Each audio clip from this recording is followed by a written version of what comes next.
Thank you very much SA. Waziri wetu wa ardhi Bwana Zakari, madirekta na maofisa wetu, hamjambo. Today we are commencing a very important program for the State Department of Land and Physical Planning. And I think we are ready. And we are ready, yeah? So basically today, Waziri, we've been preparing for a very long time to roll out the digitization. And we realized in the process of preparing that there are some registries that seems to have been forgotten or that have been left on its own. And we thought it is important that we constitute teams that go around the country within 14 days to visit each and every registry in the Republic of Kenya, to do a reconnaissance and an audit on the status of our registry, both in terms of record keeping, in terms of readiness for digitization, and in terms of the personnel that we have at each and every registry. And we've constituted these 8 teams that we will flag off today, and they will visit each and every registry to confirm and ensure that they give us an accurate report so that we can be able to prepare in terms of our record keeping, if there is need for expansion to provide more space, what is the status of our records, because immediately after that, Waziri, we plan to roll out digitization. And our plan is to start with the quick wins. First, we need to scan all the documents that we have in our registries and be available on the EDMS platform. That is the electronic platform, such that if anything was to happen like that happened in Nyando, where our registry got banned and we lost all the documents, we should be able to reconstruct immediately because we'll be having the scanned documents. And we think that is a very easy task, that we just need to organize our records and scan them.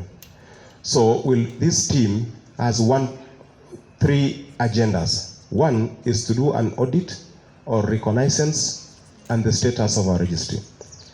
The second thing is to also assess the readiness for digitization. Because for digitization to happen, we have to look at our maps. Are our maps amended? We need to know what do we need to develop the cadastre so that we have a live cadastre, because the cadastre is the fabric where all the non-spatial data sits on. So to ensure that do we have the equipment that are necessary for digitization? So that is the second mandate that we'll be doing. And the last mandate is the issue of the cashless. We want to go cashless in all our registries. What is happening now is that at the headquarters here, we've rolled out cashless. We've been doing that for the last 3 weeks. And the metropolitan. So if you go to Kiambu, if you go to Machakos, if you go to Kajiado, and the registries that are within the metropolitan, we have already piloted and rolled out cashless. But the other registries, if you go to Nakuru, if you go to Kisumu, if you go to Vihiga, if you go to Lamu, we still take cash. And that is why we are rolling out this cashless program. And within the 14 days, we intend to go cashless in all our registries. We have a system called RDPay, which we have developed, and it is linked to the e-citizen platform that the government announced. Therefore, that means in all our registries, we are to visit our registry now here, we are not taking cash. You register for the RDPay, you go to rdisasa.lands.go.ke, you register to rdisasa platform. You are required to provide your ID number, your email address, and your phone number. And when you register, on the left side of that platform of rdisasa, there's a provision for RDPay. If you want to do a search, you go to RDPay, you click the county that you want to do the search, the registry, you enter your details, you pay, and then you present yourself to the registry, just like you do for certificate of good conduct. So we want to do that to ensure that we mitigate a lot of loss of revenue. But most importantly, we've realized that there is normally middlemen. There are middlemen that stand between the members of the public and the registry. For a service that we offer at 500 shilling, you'll realize the members of the public are being charged close to 5,000 for that service by the middlemen in the middle between the public and the members of the public. And therefore, members of the public will pay the actual figure, because that one you'll pay to the government and there will be no middlemen between you and the government. And also, we've been, Madam Land Secretary, we've been having a program across the country for change management, where now we have aligned our staff to what the priorities we are doing at the ministry, and we want to also align the processes that are being done at the ministry. And one of them, for example, is the payment of the stamp duty. The process of paying of stamp duty is actually being processed by the Ministry of Lands. But because of the tax, it is a tax, it is required that stamp duty it is paid to carry. And therefore, what is happening now was that the process of stamp duty was being processed by the State Department of Land, the officers, the assessments for the stamp duty. But when it comes to payment, you are required to go to carry to pay and then come back with a receipt. Now we've had an agreement with Kenya Revenue Authority that now Ministry of Land can be a one-stop shop where you process, including payment of the stamp duty. Treasury has provided an account, a separate account for stamp duty, where members of the public can process and pay stamp duty at the RD houses or the registries, and then that money is later swept now to KRA. But the process of payment, you can now process end to end. That one will reduce time that is being used. It will make it more efficient.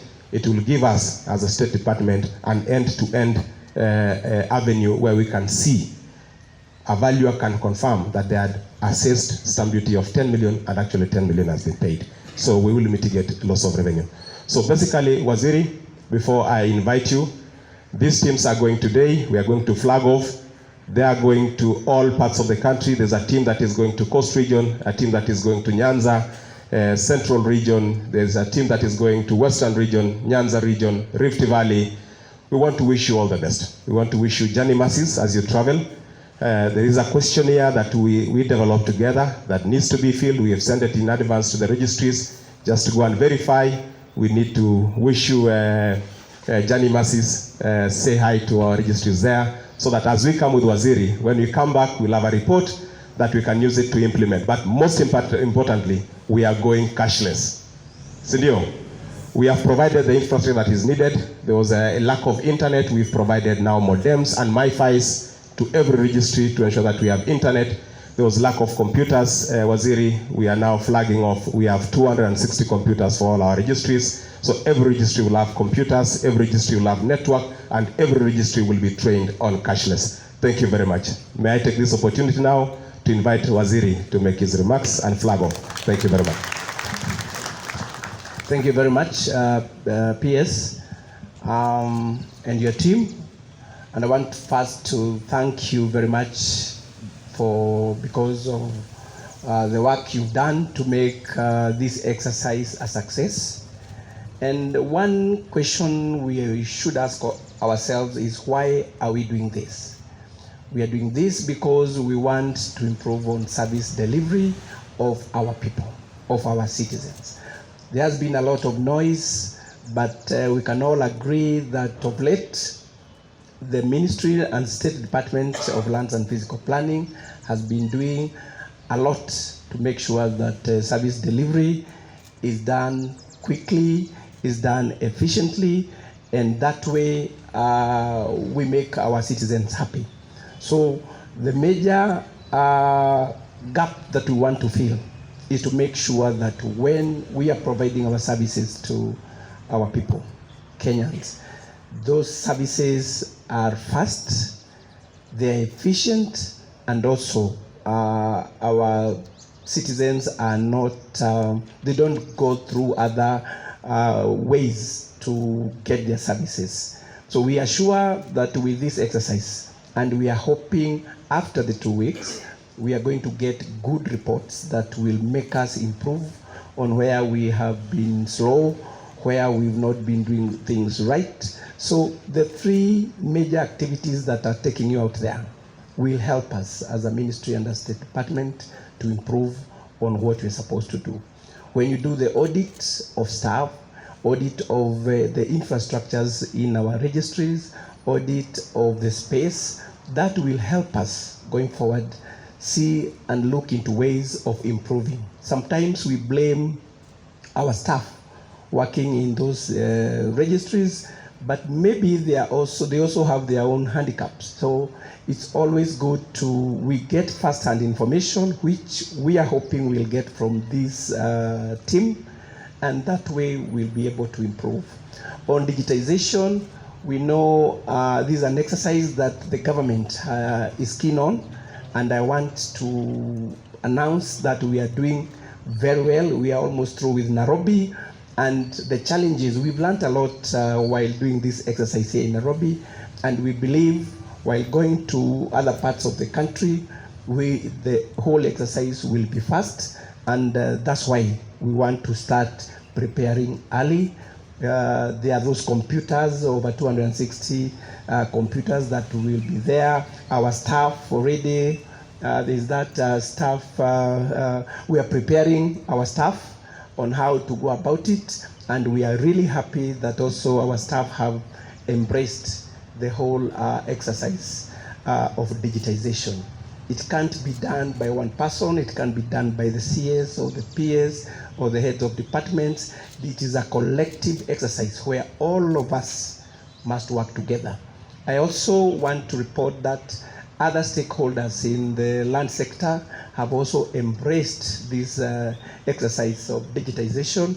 We are working closely with LSK, ISK, the Bankers Association, and that way things are flowing. So we are happy, and we want to make sure that the noise that we have been hearing before in this building at Visasa and other registries soon will be sorting it out. So as our staff, as our ambassadors, we are sending you out there to go and make sure that you get all the challenges, you get all information that will help us improve in serving our countrymen, and we make sure that the government is assisted in providing services that are key.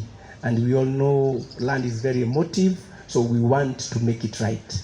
We want to bring Kenyans closer to us as a ministry without going through other middlemen. So with those few remarks, I want to wish you well as you go out there. Kindly know your ambassadors. Whatever you do there, the image you are out there will reflect what the government and the ministry is doing. Thank you very much, and God bless you all. Tumpige waziri makofi. On that one, I think we are doing good. On the timelines, we have rolled full digitizations in Nairobi. We intend to go live in Murang'a shortly within this financial year. We want to digitize Mombasa, Highland, and digitize Machakos, Isiolo, Uasin Gishu, and Nandi. The challenge has been we went ahead of time. We developed the systems that run the famously Visasa, but the fabric, which I called it the cadastre, had not been developed. And for it to be developed, there are cores that are required. That is the points of reference by the surveyors to develop the cadastre, and the amendments of the maps, the RIMs, which is a process now that we are undertaking, the status of digitization, so that we can see that which county, for example, or which registry is ready, so that we don't really focus on a registry that is 10% ready, while there is a registry that is 70% ready, so that we can now be able to prioritize well and say we can be able to complete 20 registries or 20 counties in this financial year and then progress to the next. So that is on the timelines, the actual timelines we'll get when we finish this reconnaissance and we know the status of the registry, that we can give you accurate timelines. Thank you very much. Thank you, Bwana PS.